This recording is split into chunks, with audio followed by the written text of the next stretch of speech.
संकटपूर्व नियोजन आणि दूरदृष्टी, प्रोॲक्टिव्ह लीडरशिप, भविष्यवेधी नेतृत्व. संकट आल्यावर धावपळ करण्यापेक्षा संकट येणार आहे हे ओळखून आधीच भिंत उभारणं म्हणजे खरं नेतृत्व. शिवाजी महाराजांनी स्वराज्यावरची येणारी अरिष्ट वर्षाआधीच ओळखली होती. चला पाहूया त्यांच्या दूरदृष्टीचे रहस्य. महाराजांनी 400 वर्षापूर्वी ओळखलं होतं की भविष्यात संकट समुद्रामार्गातून येईल, म्हणून त्यांनी आरमाराची उभारणी केली, जलदुर्गांची निर्मिती केली.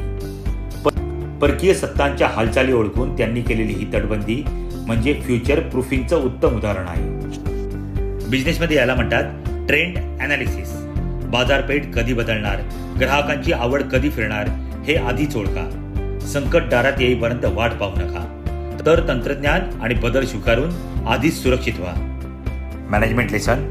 जो नेता वर्तमानात राहून भविष्याचा विचार करतो तो कधीच पराभूत होत नाही. संकटाची चाहूल हीच तयारी करण्याची शेवटची संधी असते.